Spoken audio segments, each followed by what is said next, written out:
Hello and welcome to the Comic Cave. I'm Ramsey, aka Captain Away, and today I'm looking at the 2009 crossover event, Dark Avengers X-Men Utopia, from Marvel Comics.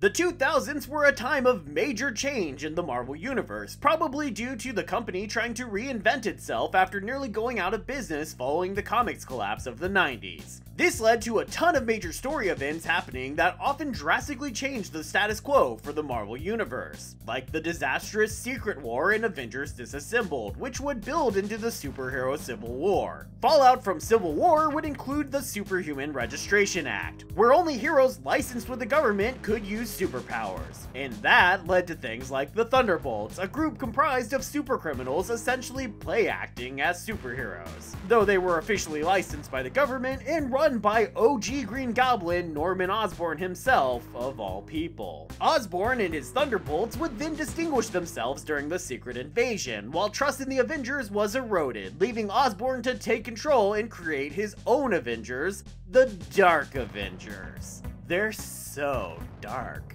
That's why you can't see them here, because they're like, so dark. More relevant for the mutants was the House of M event story that ended in the decimation, which left only a few hundred mutants in the world with their powers. No new mutants would even be born after that until the events of Messiah Complex, which involved a mad dash from multiple factions to gain control of that child that devastated an entire town and left the Xavier Mansion in ruins. With their numbers dwindling, a renewed anti-mutant hysteria sweeping the world, and the home and sanctuary for many of the remaining mutants in the world destroyed, mutants decided to all gather together in a new town for sanctuary, San Francisco. I mean, it worked pretty well for another group that received lots and lots of undue hate, so why not mutants? All that upheaval brings us to our story today, which sees the remaining X-Men facing off against Osborn's Dark Avengers while anti-mutant sentiments explode across San Fran. Let's see what happens when these various groups clash and take this away.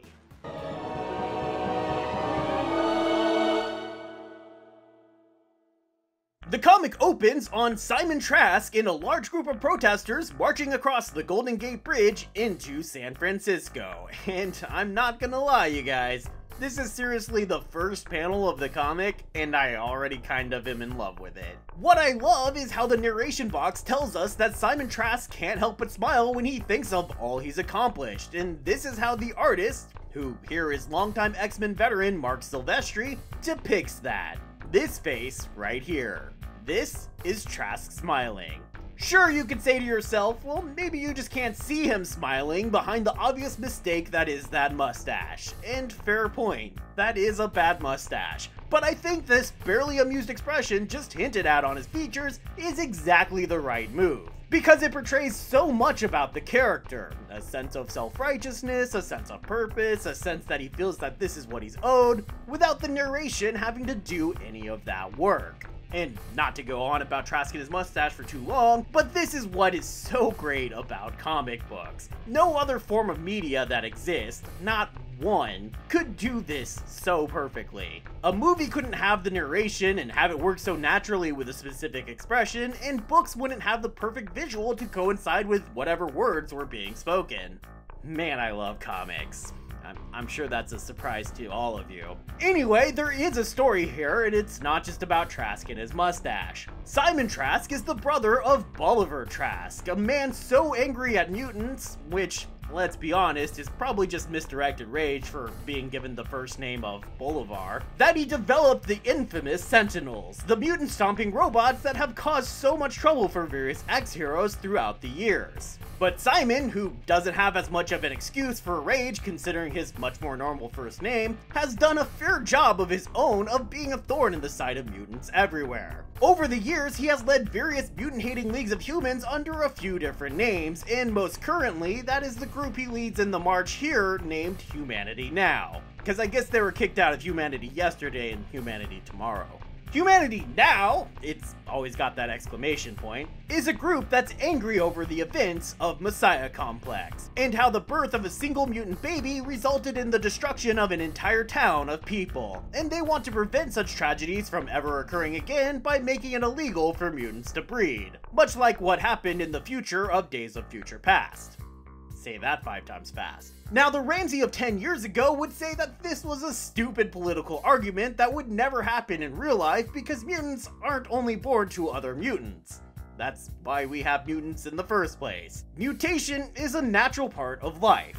But post-pandemic Ramsey, well, you know, post-start of pandemic Ramsey, now knows that things like science, fact, and logic don't have a whole lot to do with large groups of people getting together to be angry about things, so now I'm more feeling that this is just one of a number of ways that writer Matt Fraction was weirdly prescient with this series. And most of the rest of that prescience comes on the immediately following pages as Trask runs across a large group of mutants who have come to peacefully block the passage of this racist group so that they cannot finish their march. Which, let's be honest, was not a good idea. I mean, I understand why they do it and would want to do it, but there's only one way that was going to end, and yeah, that's exactly how it ends. Violently. Trask, with his expression creepily not changing at all, fakes out a cry that they're under attack and the crowd freaks out, attacking the gathered mutants who then of course fight back. The police show up and break up the riot, and we skip straight to the fallout where Trask has been hospitalized and the X-Men and other mutants are being talked of as though they're terrorists and Trask is some kind of hero. What? Some white guy starting a fight during a peaceful protest and then using the ensuing chaos to get himself exonerated and even be treated as a hero afterwards? That would never happen! The X-Men, during all this, are holed up in their new San Fran home of Graymalkin Industries, which is actually located just outside of the city in the Marin Headlands to the north. The name Graymalkin comes from the timeless street address of the Xavier Institute, which was located at 1407 Graymalkin Lane in Westchester County, New York. In case you want to pull it up on Google Maps or something. Inside Graymalkin, Cyclops, current leader of basically the entire mutant race since the death of Xavier and Messiah Complex, decides the X-Men can't sit on their hands anymore while the city tears itself apart. So when night falls and tensions ramp up again and rioting begins anew, the X-Men show up to try and keep their fellow mutants in check and stop them from causing too much destruction, worried that the rioters are doing their cause much more harm than good. Again, stop me if this is all sounding a little familiar. With that going on, Norman Osborn then shows up to add more fuel to the flame by sending in his Dark Avengers. The Dark Avengers, like the Thunderbolts that Osborn led before this, are basically all previous supervillains save for the Sentry, a character Dark Avengers creator Brian Michael Bendis really seems to like, but I'm not sure anyone else really does. He was part of the New Avengers when that formed, where we learned he's basically an all-powerful hero from the earliest days of superheroes, but because of his counterpart the Void, everybody simply forgot him and now believe him to be kind of insane, and that the Void is just a split personality inside him. We also have classic villains Bullseye, dressed up as Hawkeye, Mac Gargan, previously the Spider-Man villain the Scorpion, but now Venom after getting the Venom symbiote following the death of Eddie Brock. Spider-Man history is complicated, you guys. Former villain turned Thunderbolt member Moonstone, parading here as Miss Marvel, and the God of War himself, Ares, who was also originally a supervillain but became an Avenger following Civil War. The Avengers attempt to bring a stop to the riots by arresting mutants responsible for some of the fighting, particularly Beast, who gets thrown into a special cell made on Alcatraz Island to hold mutants. And in the neighboring cell is none other than Professor X. Dun dun dun, he's alive! Actually, he never really died, and a number of people already knew by this point that he was in fact alive. But Beast still isn't fully convinced that his cell neighbor is who he says he is, thinking it's some kind of trick by the Dark Avengers. And he might just have reason to be concerned, considering that there seems to be a second Professor X, who joins Osborn in preening for the cameras while calling out all the mutants involved in the riots as criminals, and asking for Cyclops to turn himself in. It isn't Cyclops that goes to Osborn though, but instead Cyclops' current girlfriend, former White Queen of the Hellfire Club, Emma Frost. See, Osborn wants Emma to come and work for him, which isn't surprising because as a former supervillain, she fits in perfectly with the bands of misfits he's been building since he came back from the dead. But more than that, she's part of Osborn's follow-up to the Illuminati, the Cabal. The Illuminati were originally a secret group of superheroes comprising Doctor Strange, Mr. Fantastic, Black Bolt, Namor, Iron Man, and Professor X. Following Secret Invasion, they became just another group replaced by Osborn with supervillain equivalents. Doctor Strange is now Loki, Mr. Fantastic is now Doctor Doom, Black Bolt is now the Hood, I guess. Namor is actually still Namor, Iron Man is Osborn, and Professor X is now Emma Frost. So she's working with this secretive group of supervillains plotting to rule the world, despite also working alongside Cyclops as co-leader of the X-Men and the mutant race in general. And as such a leader of the mutant race, Emma does agree to work with Osborn in developing a dark X-Men group. They're like, so dark, you guys.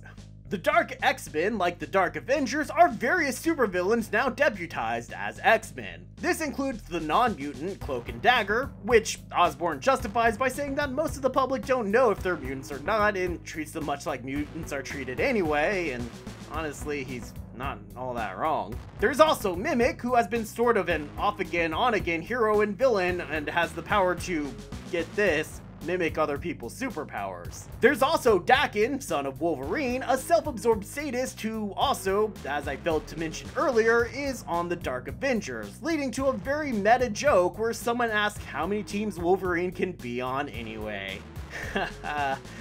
All of them. The answer is all of them. There's also Omega, who started as the Collective, a being comprised of, as I understand it, all the mutant powers that were lost on M-Day, and went on a murderous rampage across Canada, as had been very ominously hinted might happen at the end of House of M. He eventually lost those powers, but Osborn convinces him that he needs to make up for his rampage, that he can become that powerful again, and, most importantly, that he can do both by working for Osborn. This is achieved, as we will learn, by a device created by Dark Beast, who is just regular Beast from the Age of Apocalypse universe where he became a Dr. Mangala type character. Look, guys, the X-Men universe is also complicated. This device drains powers from one mutant in order to give them to Omega, a process that occasionally has some horrible side effects, leaving Professor X practically lobotomized and Beast with his hair and nails falling out. While it does seem to power up Omega, which is the ultimate goal, Osborn is worried about the side effects, if only for more PR reasons, and because of Emma Frost, who has, reasons to be concerned considering this is her race they're messing with. Also since, Professor X is secretly communicating to her about the dangerous side effects. And that Osborn and Dark Beast are for some reason trying to hide the fact that they have both Professor X and Beast captive. And speaking of, also technically part of the team in a sort of unofficial way is Osborn's Professor X, who, as you might have guessed, is actually just Mystique in disguise. Though Osborn formed the Dark X-Men team by himself and won't let Emma remove any members, she does add one to the team, fellow Cabal member Namor, as he is a mutant, just an Atlantean one. Emma also takes a new outfit, looking more like the Black Queen now, which is fitting for, the whole dark theme, I guess. But it's good because otherwise she might be too easy to mix up in a crowd with Dagger. I guess she's the White Queen now. As a mutant team, they stop a group of angry young mutants from burning down a city park, even managing to get a dramatic band picture in for the cameras while doing so. And later, they shut down a group of what will be called Bio-Sentinels that Simon Trask created, as apparently he is now a robot and can also turn his followers into robots.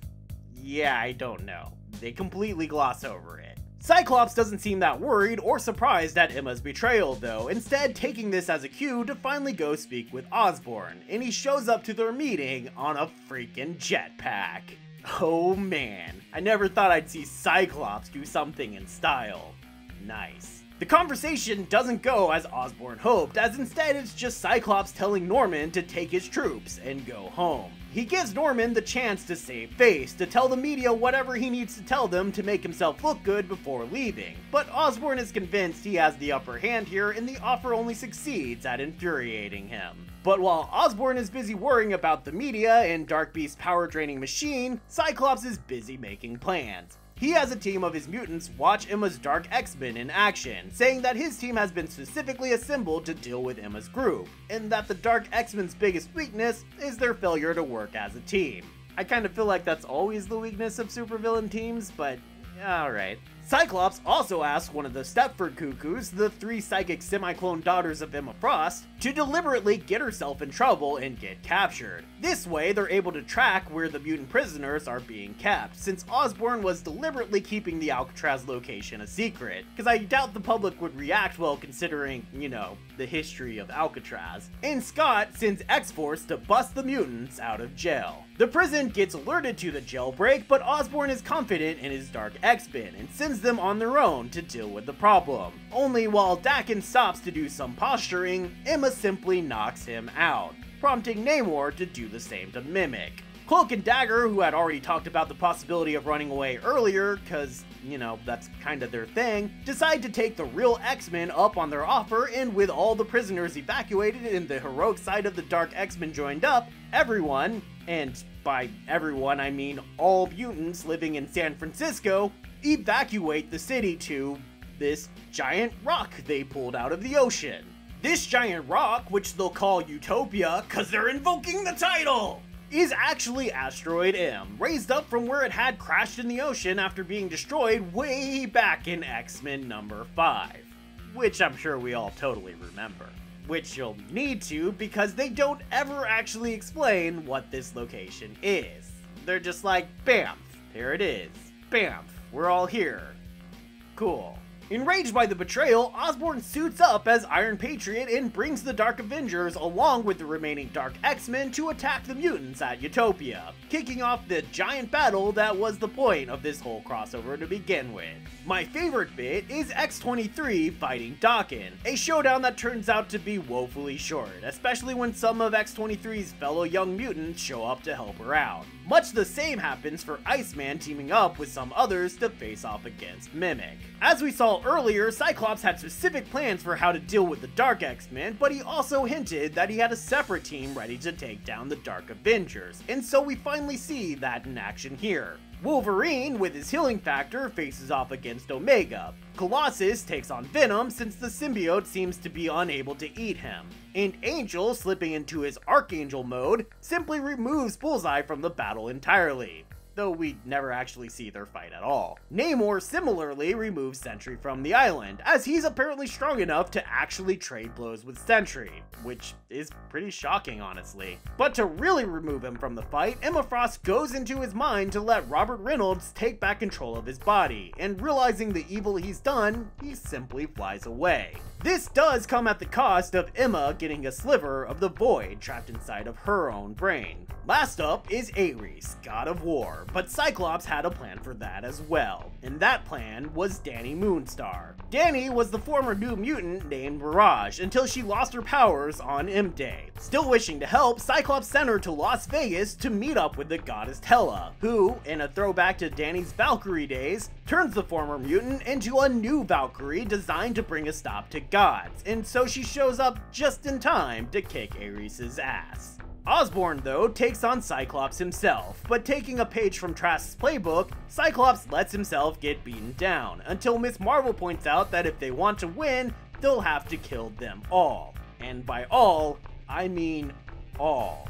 And with cameras there, since Scott had invited the media to announce his intentions with Utopia, Osborn realizes that this is a political fight he can't win, so he flies off with all his people. Scott then continues his announcement to the gathered media, declaring Utopia as a free state, away from the unjust laws of other countries, and a safe haven for all mutants. Osborn, while being drawn in a Nixon impression, finally takes Cyclops' terms of surrender and goes before the cameras to declare this as a victory because this means the mutant threat has been removed from American shores. The comic ends with Cyclops and Emma staring into the sunrise at the hope and promise of a new tomorrow, though If you've been following my channel, you've pretty much seen how that goes. The collected edition includes a few more stories, like the one where Cyclops confesses to Emma about starting X-Force, and Emma confesses to Scott about her involvement in the Cabal. And they end by professing their love for each other and that there would be no more secrets between them.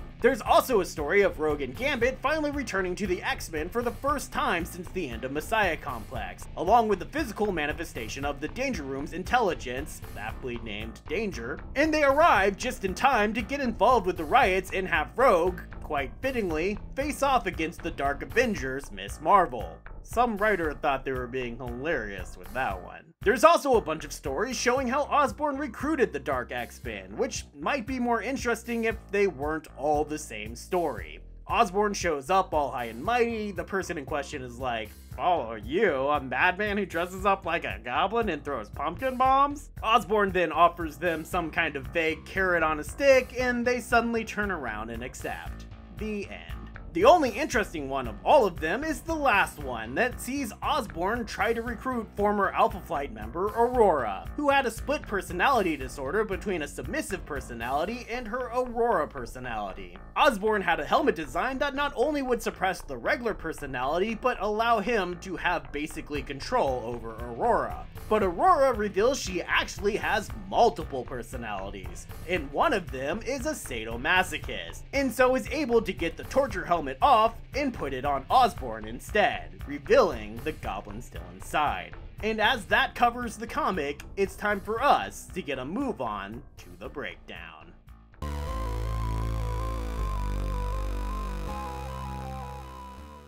My biggest issue with Utopia, I've kind of already said. It just glosses over a lot of the details. The story moves so fast that all the plot points just seem to explode out of nowhere and with no reason. Even though if you pay close enough attention, you can kind of see they're pretty much all hinted at or directly stated before they happen. Still, they don't actually explain in the comic what Utopia is or where it comes from, and that seems like a really weird choice to me. Same with Trask and his Biosentinels. That whole plot point seemed like it was being built up to be a BFD.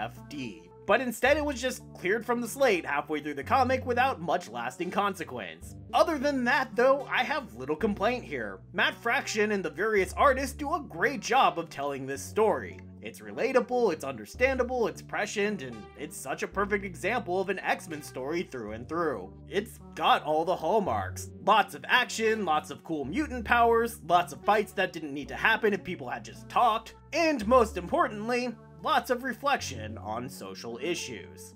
So I'm giving this series a recommendation level of high. It's such a great fit into all the madness that occurs through the Messiah trilogy that you should absolutely read it if you're going through that era. The collected edition gets 1.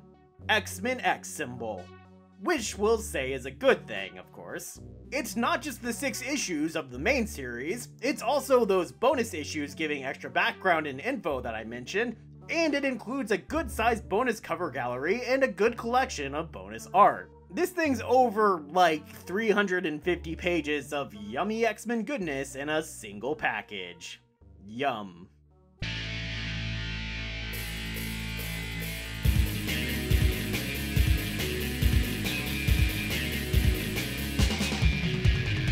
Thanks everybody for watching, and thanks to all the new subscribers. It's nice to feel like the channel's growing again after the big break that happened in September, completely against my own will. To keep things going, I have lots of big plans for what to cover this year, including plenty of requests and a lot of series I'm really excited to get to, so hopefully I'll get to all of those things. To find out, make sure you hit those like and subscribe buttons so you can be sure to be here next time, and I hope to see you then, right here in the Comic Cave.